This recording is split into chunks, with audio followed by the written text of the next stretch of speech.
siz ya da kalan. Hep de bir kıtım kilo asken boğga.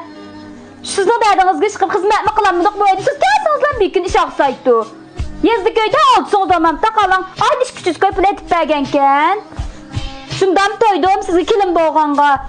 Oğlunuz o yüzde kımısam ağzıyla mı çıkıvatkın bağıydın? Can hocam. Gel bas şakşakdan ha. Gipinizi kıp çıktın abi. Oğlum. Bilirmiş oğlunuzun depkisiz. Oğlunuz depkemsiz. Nımınız var ya böyle sizinki.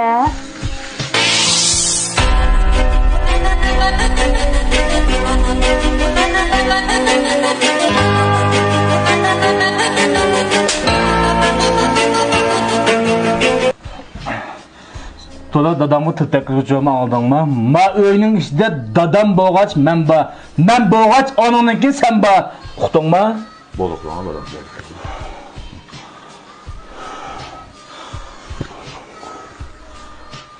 Gel lan buradan, otur. Kanada'da halayan. Aşağı bakalım aşağı.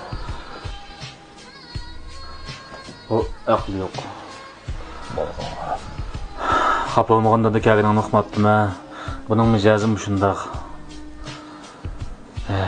İşkilimizden ki hizmetimiz çırtladı da seni bilirse, sana köngül bilip bulanmadık.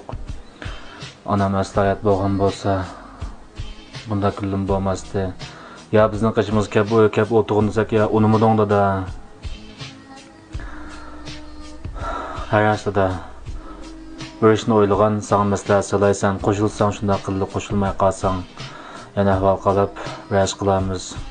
Anlasam şu illak aile yaşanğanlar kütünüş merkezde bir yer varken ornumu şunda belki yaxşı, anınkin mülazimet türürümü şunda belki yaxşı.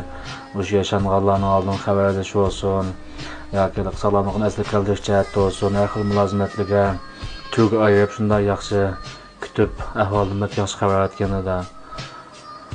Koşulsan, şu yer birip dursan, nada koşulmaya kalsan yine ahval kalırsak da. O ben şu del şu iş için kelgen balam. Eminenki dostlarım bir netçe şu kulun koşulma şu illak aile yaşanğanlar kütünüş ornuğa bölüp diken şundan mülazimetimi yaxşıken balam. Ben beni bir bu aşağıya abır koyğuna balam benim ha.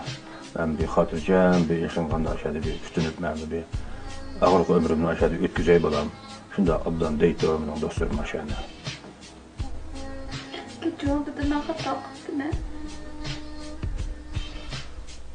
İkimizin oyluğuna nek bir yerden çıkıptı da ben şu illik aile yaşanğanlar kütünüş merkezine oylaşkan anlasam bu yerden her xil fəaliyyətlərini ötküzüp şundan xoşalıq varam çıxıb bək yaxşı ikən dep anladım da day. Səmin qoşulğandan keyin səmin bizni düşəngəndə də handa olsa seni aşağıya apıp qoyuldu da. Makul. Ben hatamlıkımda tunadım. Dadamını ben öz kulağımla apırıp koyay. Alakılış numarını da hep birine. Əmdə tek aklını tapdın. Bu şu apıp qoyuşunda da demişsə. Makul bala, makul. Alaqılış numarası şu ekranın astıda. Dərhal alaqlaşıp dadamla bəginəməsin. Mülazimetimiz bək yaxşı deyildi. Biz aslında işəncilik yaxşı yerə apıp qoymasaq ən sərp barmadı dadamdan. Makul. Ben öz kulağımla apırıp koyayım.